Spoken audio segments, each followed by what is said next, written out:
Blog Talk Radio.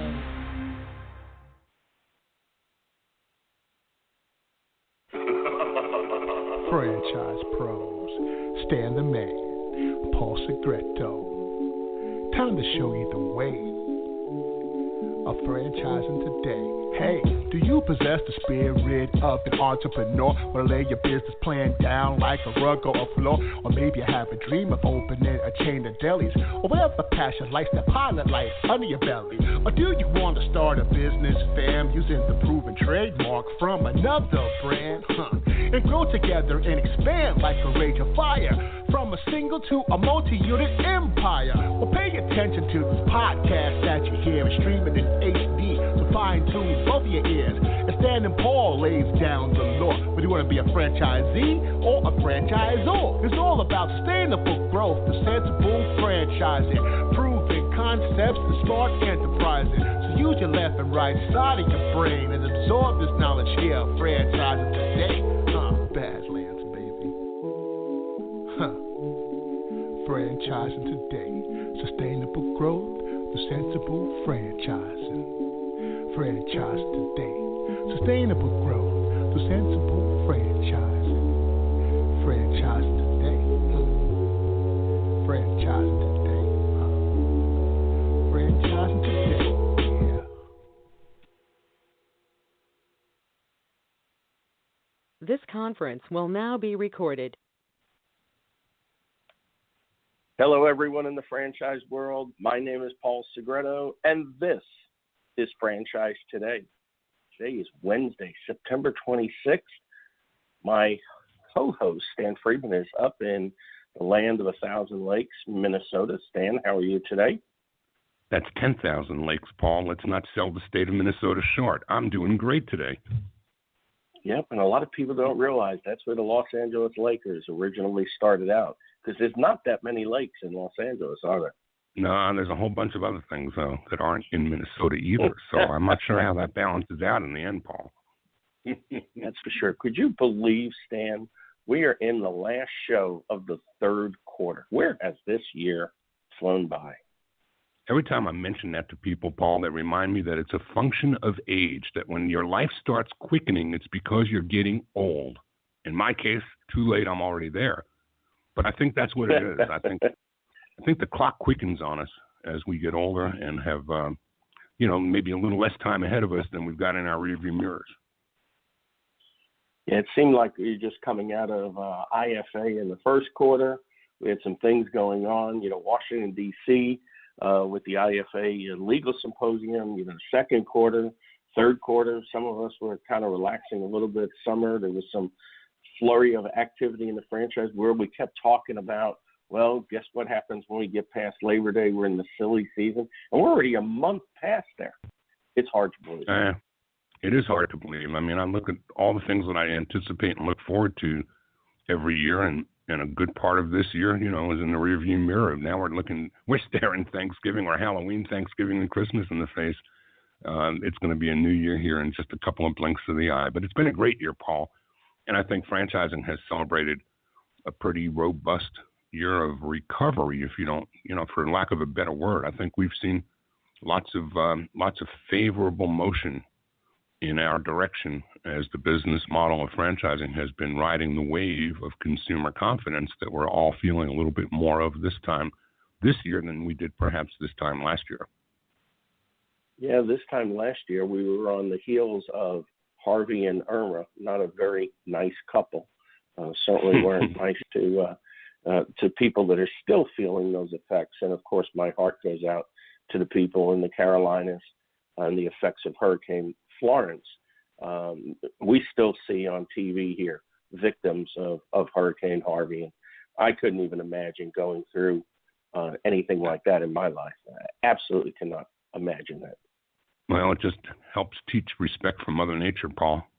A lot of things we can control in our lives, and when things like that happen, it's just a whole different ballgame. Well, the one thing we can control today is Franchise Today, celebrating the end of its 8th year, soon to be 9th year. Stan, give us some rundown of what's going on front of the house besides the the news that we keep hearing about Dunkin' Donuts changing to just Dunkin', Well, 6 letters and an apostrophe. Yep, and it's kind of interesting. I'm gonna segue on that, Paul. And we didn't even rehearse this, but that was so well done, because that's a piece of the front of the house for me today, and right down to the apostrophe, because there are two brands that are messing with their logos. Dunkin' obviously going to take the the Madonna and Prince approach to life and just become Dunkin' and shorten its name to Dunkin', and making the focus more about drinks on their marketing side of life. And then I noted too that Papa John's is playing with their name, and the apostrophe there too is a function of what they're doing. They're actually filing a new trademark to take the apostrophe out of Papa John's, and they've already been going live with social media campaigns featuring many of their franchisees and employees of their franchisees around the country, all of whom are the voices of Papa John's minus the apostrophe. These are all the new Papas, and they're trying to further distance themselves, I suppose, from founder John Schnatter for some of his racially charged remarks of late. And this is part of what they're contemplating. They haven't gone public with the new logo yet, but they've definitely filed a trademark minus the apostrophe, which begs another question. Would it really then still be Papa John, or would the proper, correct pronunciation be Papa's? But that's yet to be determined in a different time and a different place. Also, in the front of the house, Paul, a shout out to our friend Sandy Shoemaker at EKSNH, and a great article that she published on Entrepreneurs Online version, talking about 5 bullet points of life-changing information that every franchisor needs to know regarding FASB, and she really broke it down and simplified it and made it a quick and easy read with links. So you can find that at entrepreneur.com for more on that. And I've actually retweeted and pushed it out as well on LinkedIn, so you can hopefully find it there as well. A short list of birthdays this week, Paul, and then we will get right into our interview. I want to send birthday wishes to a friend of mine right here in Minnesota this week, Kim Ellis, VP at Brewster's, celebrating her birthday. A good friend of ours, Paul, celebrated last Sunday, Lori Till. Also, Andrew Lowinger from Nixon Peabody. And then today, my good friend, the founder of Buffalo Wild Wings and Hall of Fame award winner at the National Buffalo Wing Festival, and actually a member of my advisory board now for the National Buffalo Wing Hall of Fame, my good friend Scott Lowry, celebrating his birthday today. And he, too, is a former guest of ours right here on Franchise Today. Celebrating as well this week, tomorrow, our friend Steve Stovall from Benetrends, Thomas Nieto, CEO of Main Squeeze Juice Company, Justin Schmidt, David Asarno in Atlanta, Georgia, who I've not seen or spoken to in way too long. He goes on to that list of people I need to get back in touch with. Somebody who's got nothing to do with franchising, but I discovered that she's celebrating her birthday on Friday, and so a shout-out to my cousin Laura Beecher. Ken Chanel, a former friend and cohort of mine at ERA Real Estate, and also with the We Buy Ugly Houses team, Ken Chanel. Fred Curry, and to round it all off, a member of my team at ARC, the parent company to FRM, my good friend Daniel McGee. Why not a shout out to him as well? Lastly, Paul, on the front of the house, before we get to JY, do you know what the number 2.3 billion has to do with anything in franchising? I actually do, and it has also something to do with your good friend from Buffalo Wild Wings. Well, a little bit, kind of indirectly it does. Sonic. Sonic was acquired yesterday by Inspire Brands, now a parent umbrella over the Arby's, Buffalo Wild Wings, and Our Taco Group, and now Sonic as well. $2.3 billion acquisition, and I don't know where it goes from there, man. It just keeps that group is growing as quickly in no time at all as it's taken years and years for Focus to do over time. I can't imagine who's next, but wow, what excitement over there, and that's all Atlanta-based, so we're happy to see it. Well, then it's Atlanta-based, and so I'm going to have to charge you with bringing somebody on from from Rourke Capital onto Franchise Today, and we need to have an interview there for sure. I think we can. I think we can arrange that. And I'm half correct when I say it's Atlanta-based, because as I read yesterday, they're going to keep the operations of Sonic for now anyway in Oklahoma City. But it is Right. a Rourke Capital-driven transaction.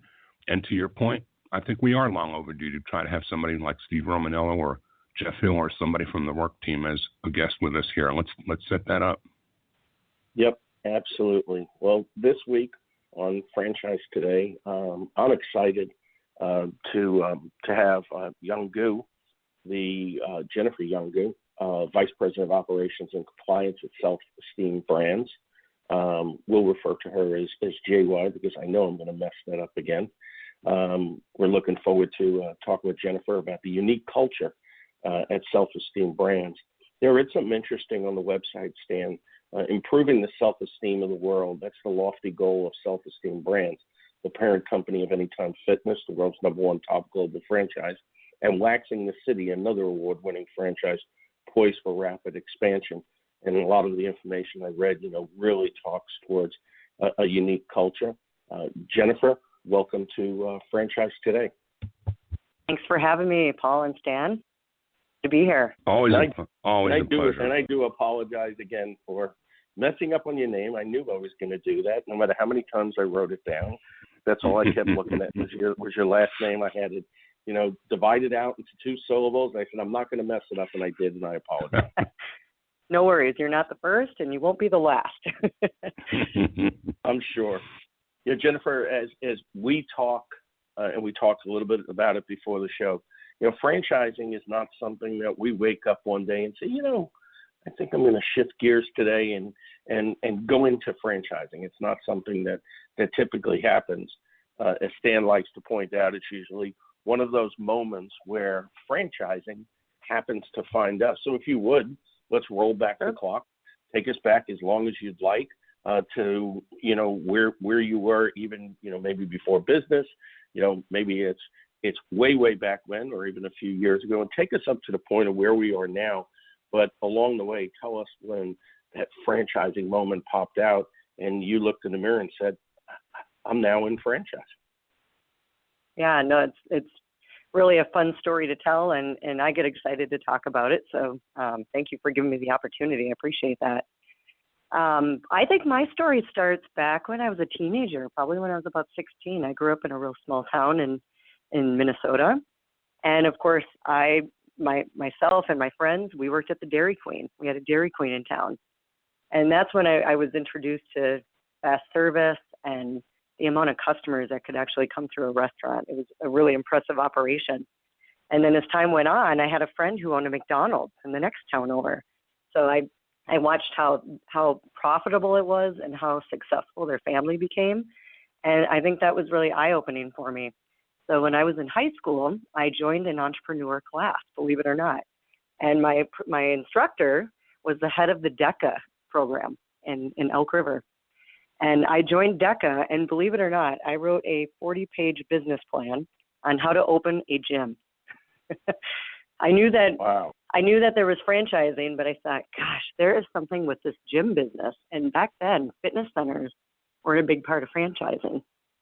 And so I went to DECA State and presented my business plan, and I won some awards, and they actually used it in the curriculum going forward in the class. So that was pretty exciting. And obviously I was too young to open my own gym, and I didn't have the right amount of capital. So I got into banking, and I really thought I would be in banking. So I sold checking accounts in the produce aisle of Cub Foods, believe it or not, for TCF. So I got to learn some sales there. And as I was selling at TCF, I got an opportunity with a franchise company in Edina known as Regis Corporation. And they were in the process of acquiring Supercuts. Yeah. And they came knocking on my door, and I wasn't looking for them, but I thought, wow, corporate locations and franchise locations. And I thought that is the experience I need, because that's what I want to do. So I left banking and I jumped into hair salon franchising, not knowing much about it. And from there, I spent 7 years in their operations and real estate team, and of course learned a ton because the years I was there, I think they acquired close to 60 brands. And so it was really an exciting time to be part of a growing organization. And after 7 years, I got married, had a child, and this concept opened up in my backyard. And it was a 24-hour keyless entry, like a fob-type system fitness center called Anytime Fitness. And I had never heard of it, but I'm like, wow, this has got to be a franchise. So I looked him up, called the owner myself, and within a week, I was over there, and I had left Regis, and I was working at a startup. And I believe they had around 100 units when I jumped over there. And they were onto something. They had a concept that was just so ahead of its time. And me being a fitness person and going back 15 years back to high school, I knew that I wanted to be in fitness with that business plan I wrote. I jumped in, and here I am today, almost 13 years later. Where we started with 100 units, and today we're at 4,000 global locations over 33 countries. So it's been a real exciting ride, but yeah, that's kind of my story. Yeah, I don't know if we've ever had anybody whose stars have aligned quite like that. You know, franchise locations. I don't even know if we've ever had anybody that has worked at McDonald's, or at least admitted to working at McDonald's. I mean, so yeah, I had friends. Through... I didn't work at McDonald's, but my friends did. Okay, and a good friend of mine owned it. Yep. I mean, you know, working up, and I love, you know, I was just talking to somebody else the other day and said, remember when banks used to give us a toaster to open up a bank account? That's what I did. So when you would say that, you know, sell a checking account in the supermarket aisle. But I think it's, you know, just, you know, an alignment of the stars that you write a business plan about a fitness type location and you wind up in a fitness type location. That I don't think we could make stories like that up. Tell us a little bit about, you know, and we've got a lot. We're never going to be able to cover all this in an hour because, you know, Self Esteem Brands, the overarching entity, so to speak. You know, Anytime Fitness we could talk an hour about. I'm sure Wax in the City we could talk an hour about. Then, of course, all the ins and outs and the uniqueness of it we could speak about. But tell us a little bit about, you know, the consumer proposition from both standpoints, because the name to me is just so intriguing, Self Esteem Brands. And it just, you know, we hear one of these other ones. I mean, we had earlier, Stan mentioned, you know, Inspire Brands, and there's a whole bunch of other ones that are out there. But Self Esteem Brands really just kind of smacks me in the face this morning. Tell us a little bit about what the overarching thought is from a consumer standpoint. Sure. Yeah, I think we came up with Self Esteem Brands, the parent company. I don't know, it's probably been over 5 years now.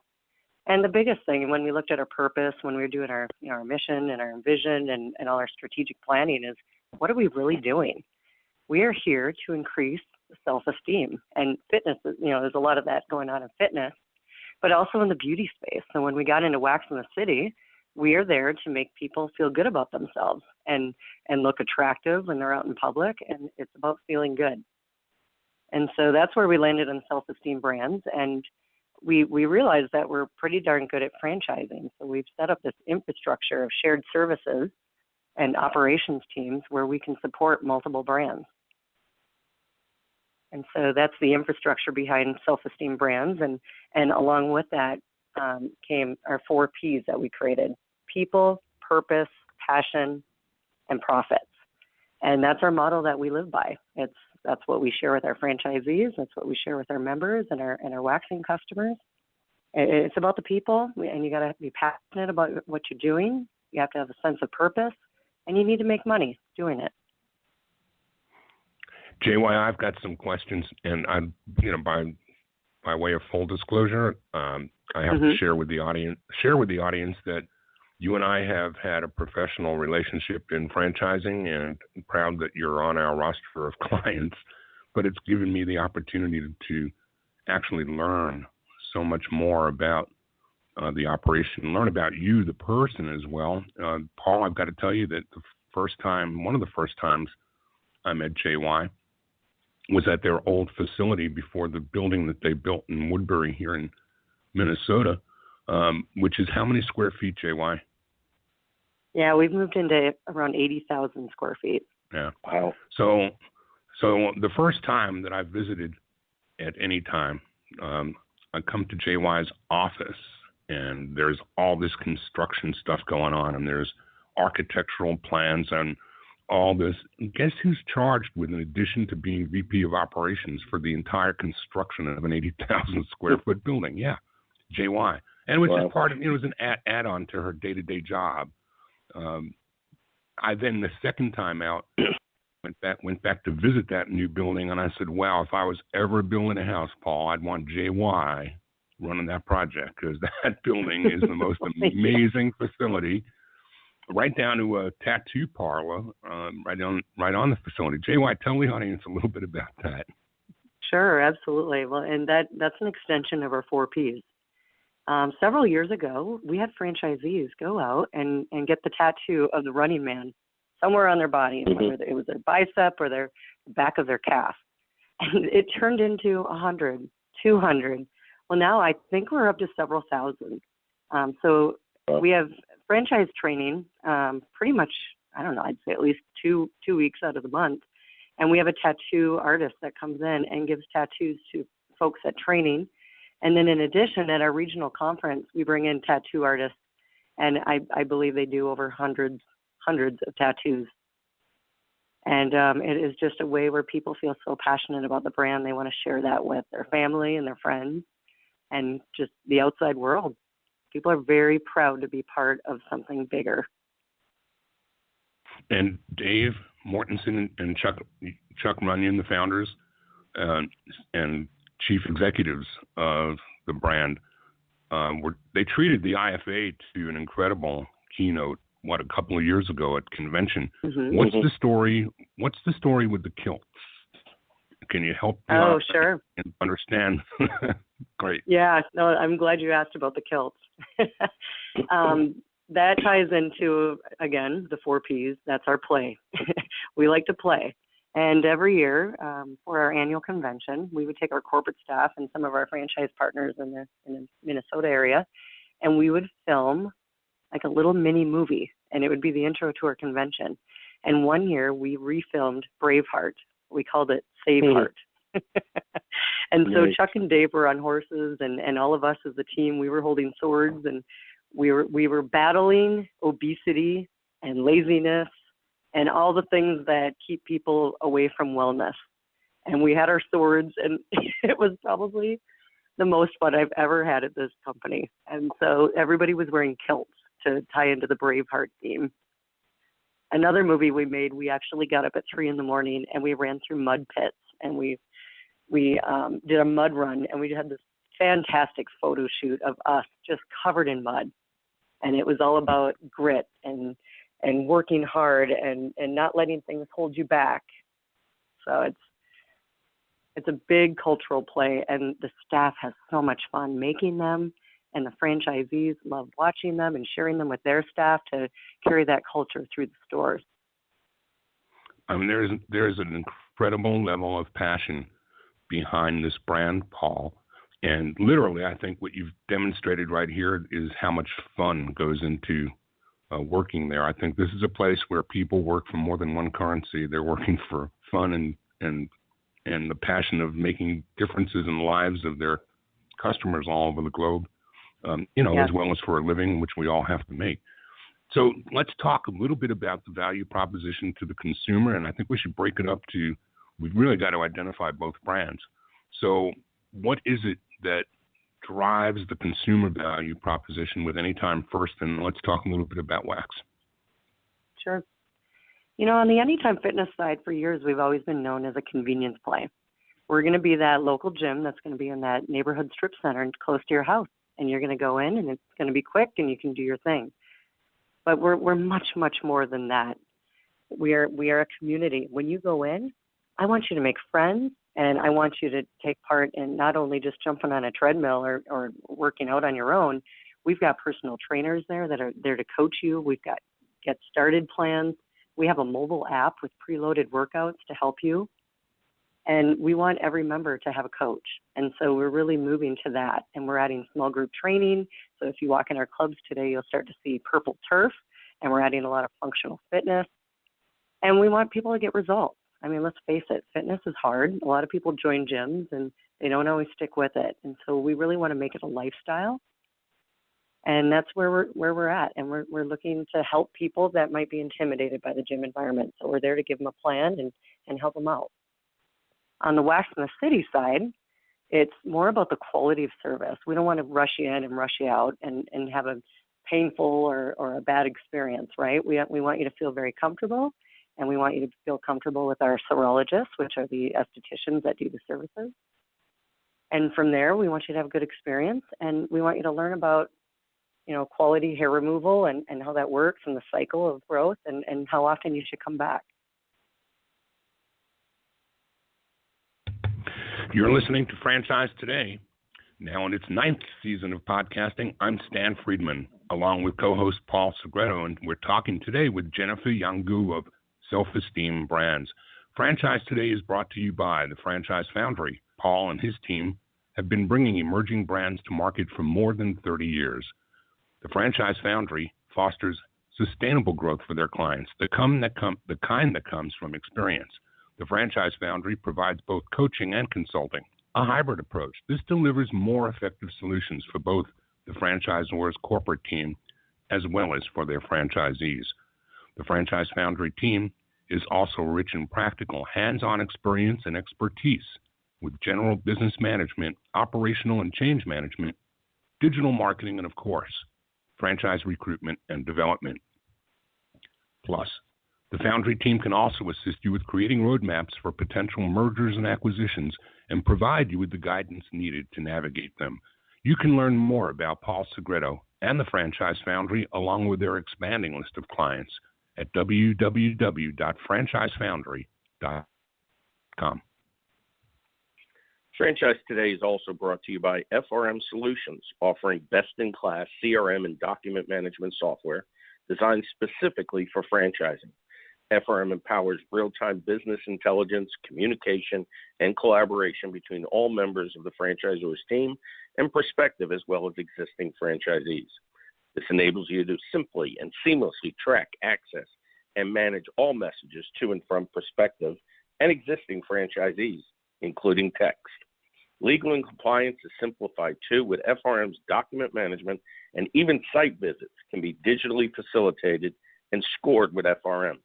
Make today the day you give FRM a look and ensure that all of your candidate and franchisee correspondence, including text messages, are being permanently tracked and stored in candidate and franchisee records. FRM even provides state-of-the-art digital experiences for your prospective franchisees, replacing old-style virtual brochures. No long-term contracts each year at no additional cost. No excuses, just solutions on the web at frmsolutions.com.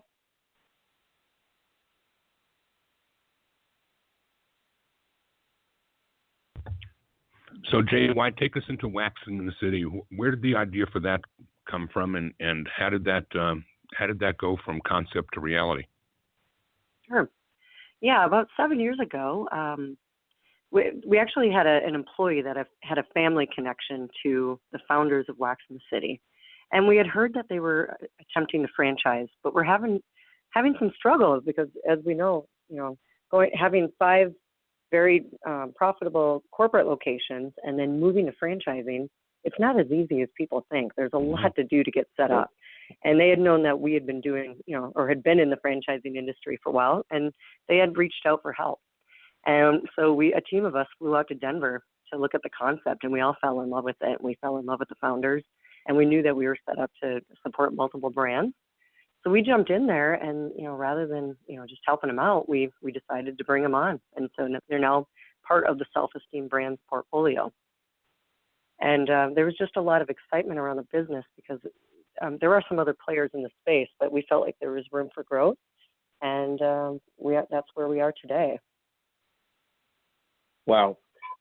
Yeah, it is. A lot of people don't understand how difficult it is with just a handful of locations to enter franchising, for sure. And what a great, compliment to, the brand that's already in place. And I'm sure there's a lot of, synergy moving forward with franchisees from one brand interested in the other.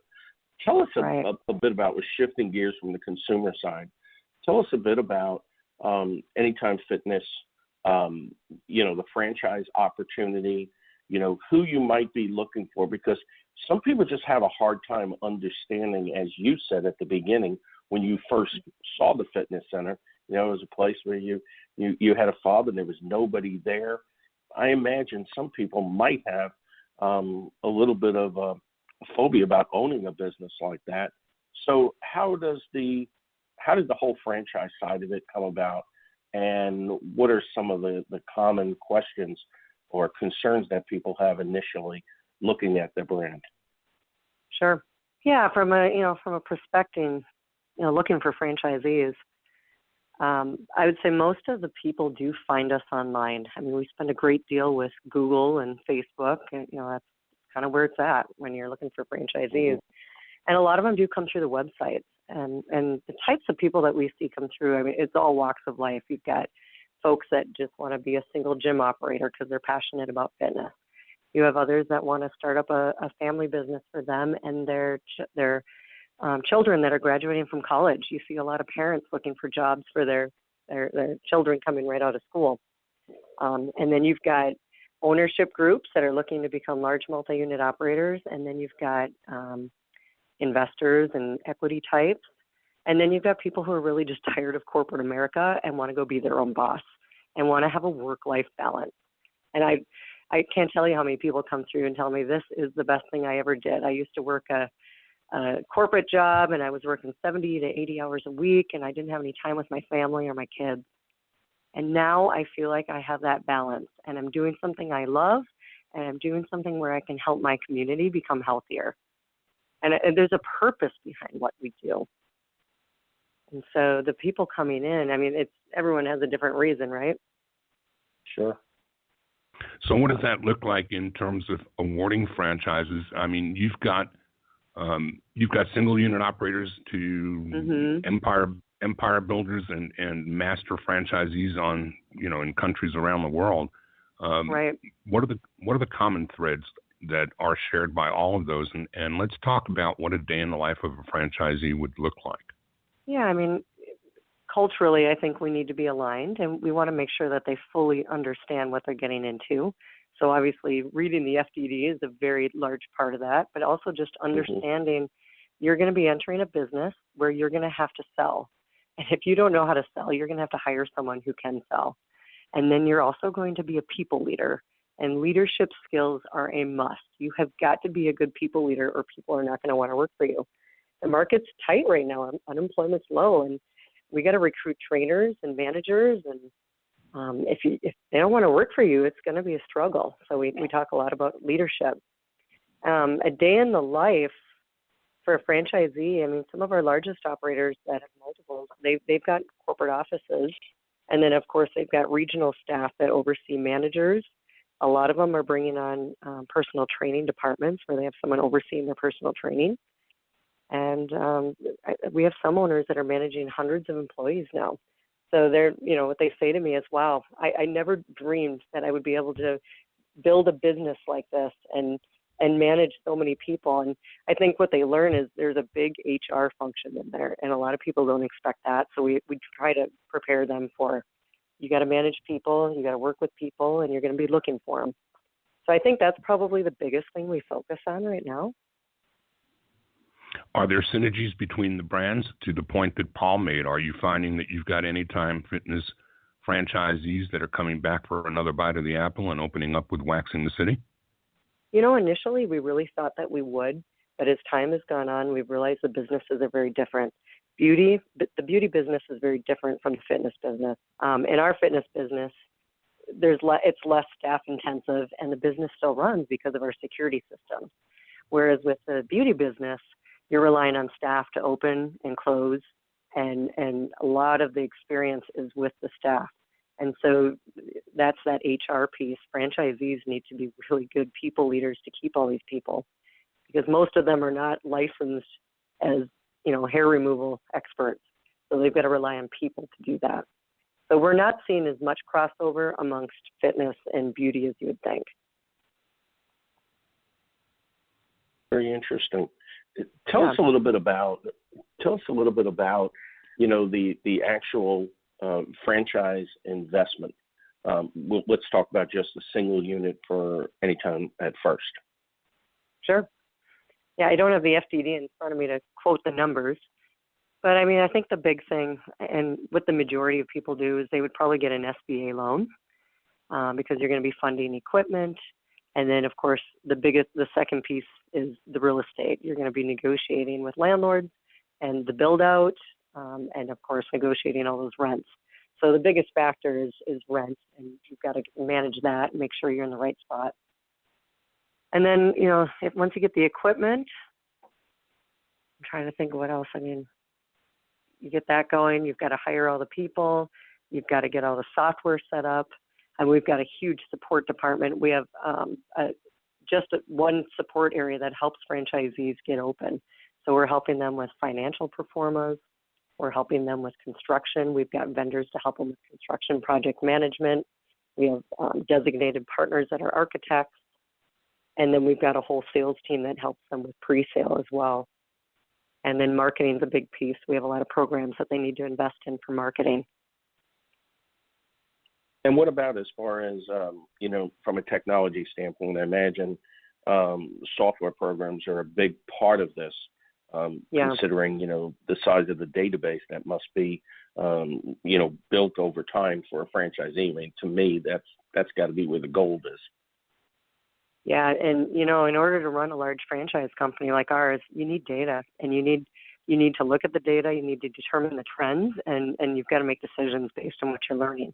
And so everything we do, we try to capture that some way, somehow. And so, I can tell you when members swipe their key fobs. I know when they're coming. I know when they're leaving. See the performance of our franchisees. It's very important to know the financial snapshot of the owners and where they're at so that you can tell that story in your FDD. I mean, it all comes together, but without data, I don't know how you can manage your business anymore. And so a lot of the software in our stores are either, we've either built them ourselves or we've partnered up with really good vendor partners that have helped us. So, Jay, this is an industry that has seen so much change and sure, and so many new brands piling in. How do you see the industry moving forward? How do Dave and Chuck navigate the landscape for what's going on in fitness a year, 3, and even 5 years from now to continue to be in front of the curve and further develop the opportunities that are available for you around the globe? Sure. Yeah, from the outside, I can see where it feels really crowded, but honestly, I think we're still very excited about the space. I mean, it's a growing industry. More people are getting into the industry. You see low-cost gyms popping up, but what they're doing is they're bringing more people off the couch and they're getting more people into the wellness space. So it's good for the industry. And we're seeing a lot of increasing customer trends toward improved health, whether it's, medical or nutrition or fitness.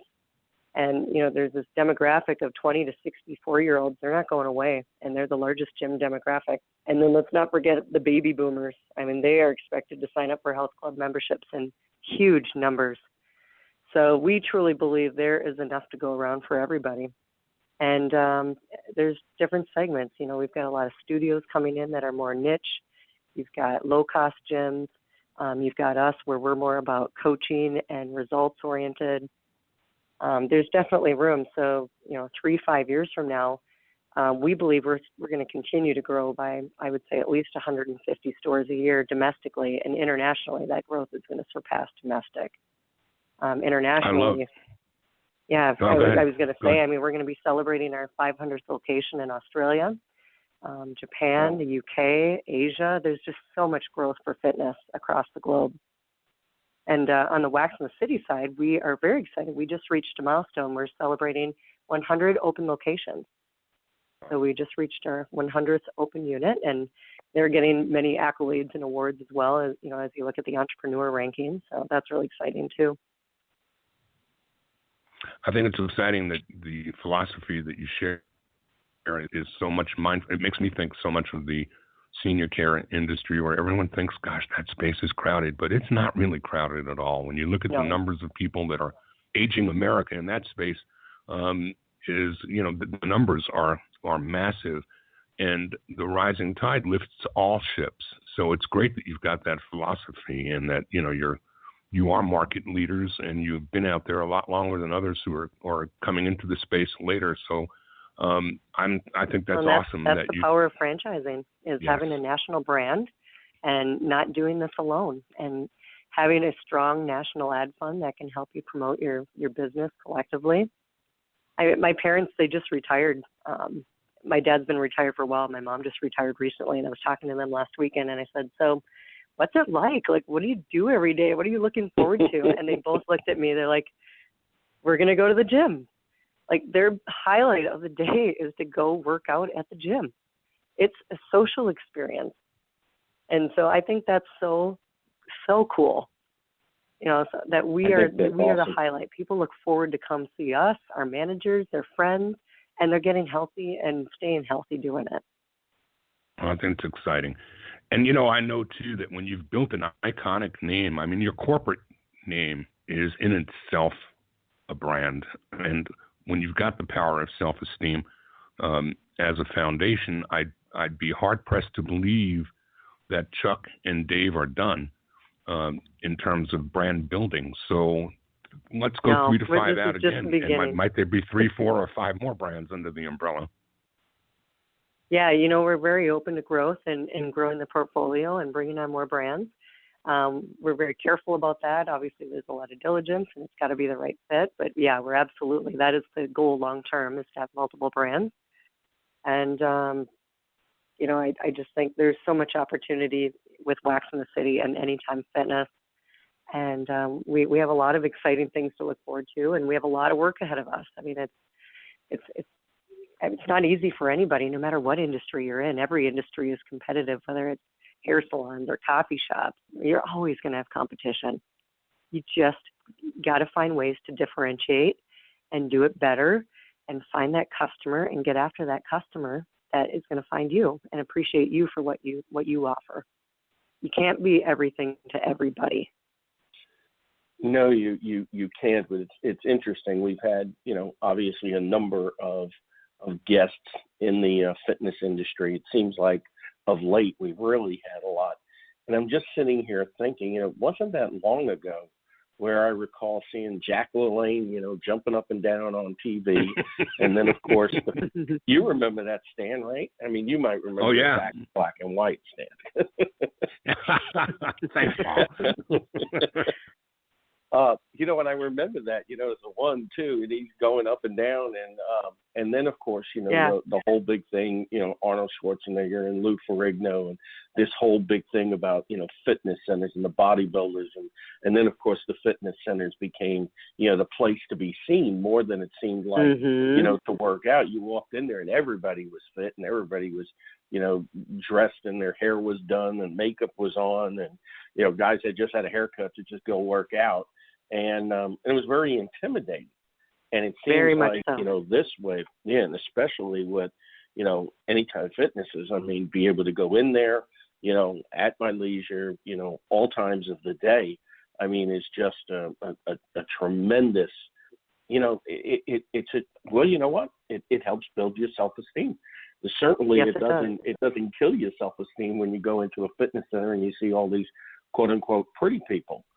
So, it is interesting. And of course, popping up, everywhere. And I imagine, and if you would share with us on this, I mean, the urban development has to be fantastic. I mean, in the inner city, New York, Boston, Philadelphia. Tell us a little bit about that, because that's a nice disruption from the day for people, instead of going to a fat-laden lunch when they go out and work out for 40 minutes. Yeah, no, the urban environments, they're intriguing. I mean, you've got a lot of working professionals, and wellness is top of mind, and it is part of their lifestyle, and they have money.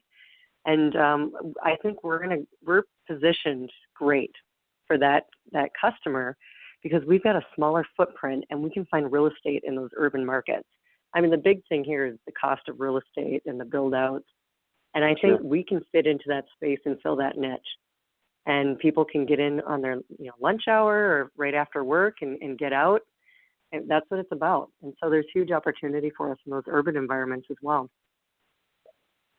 I think it's a nice breath of fresh air that you don't have to wear your makeup and do your hair to go to the gym, because that's the era that I grew up in, and it was like a fashion show. And so it's really nice to be able to just go in there in my sweatpants. What I find interesting, we've talked with different people, like from Buffalo Wild Wings, and talked about, how that brand grew and actually changed the whole poultry buying process. There's only 2 wings on every bird, and, wings are very popular. And, of course, it just changed. But I'm thinking about it from an equipment standpoint.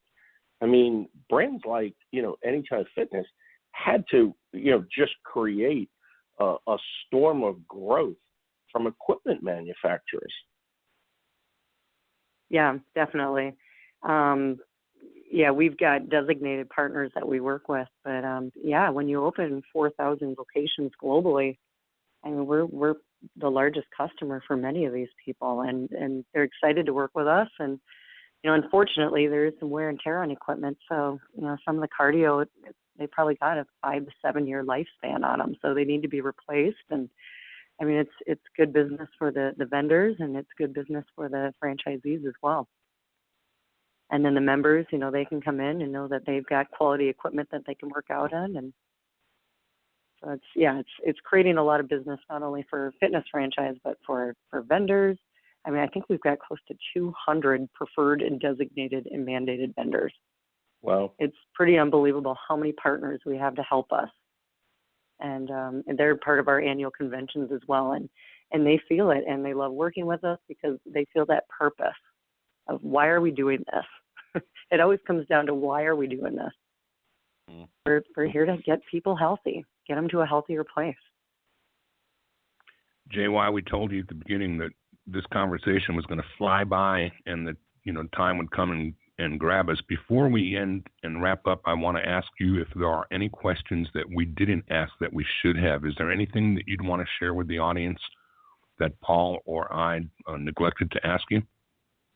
Well, I would say, just on the topic of franchising, I mean, it's just such a wonderful way to become an entrepreneur, and you're not alone.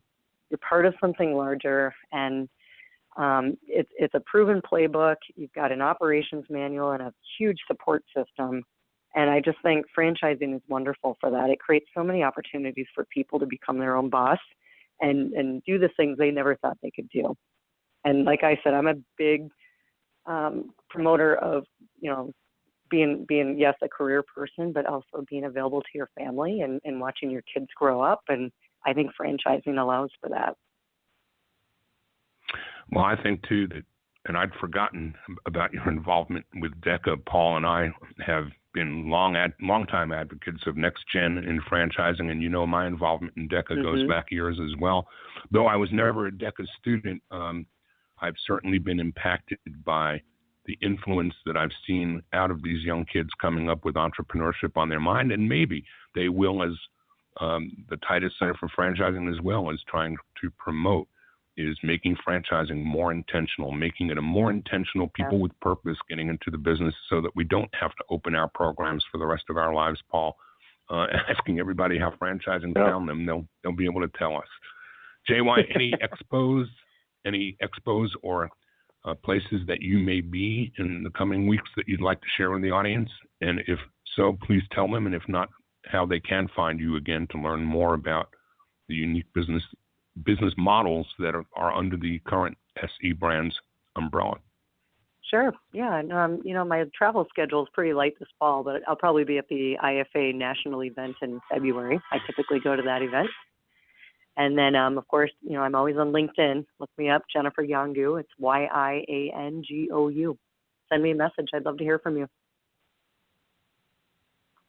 Awesome. Well, we can't thank you enough for carving out some time to spend some time with our audience today and help them learn a little bit more about it. 2 amazing brands that will soon be 3, 4, or 5, and about the vision and leadership of SE Brands, Self Esteem Brands, the franchisors of Anytime Fitness and Waxing the City.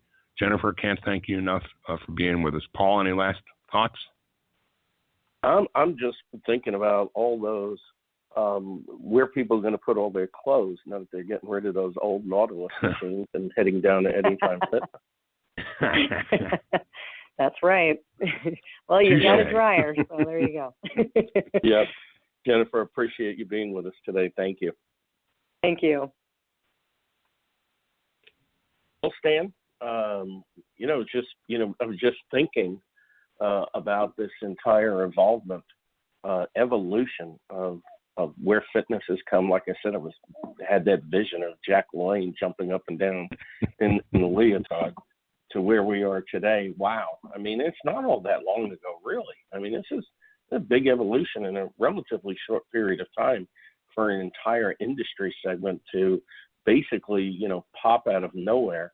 And you think about, what brands, especially like, Anytime Fitness closing in on 5,000, locations, and what they've done for other industries. It's kind of along the lines of what McDonald's has done for, restaurant equipment manufacturers. Sure. And I'm just sitting here wondering, Paul, we opened the program talking about age and the quickening. I'm wondering how many people in our audience even know who Jack LaLanne was. But I've got to believe there is at least a few that can go back that far, or at least back to Richard Simmons, who did pretty much the same thing for the next generation behind LaLanne. Yeah, absolutely. And then of course, infomercials, and there was a lot of self-professed experts, some good, some not so good. But remember, VHS tapes, and you'd buy a whole series of Fonda tapes. And then, of course, my favorite back then was the original aerobics on Showtime, which, of course, I think the cameramen were a little bit liberal with their close-ups. It's been a changing world. It's all good. I love where Jennifer came from. Get people up, get people off the couch. Myself included. I mean, I've been going through this trial period myself. I tried the 9-round. I think I might be a little bit over the hill for the 9-round. It never got me to 9 rounds. It beat me in the 3rd and 4th and 5th round a few times. And so I'm trying a couple of other things, and Anytime Fitness now might be on my radar. I mean, they're certainly convenient, that's for sure. And now I'm all pumped up again.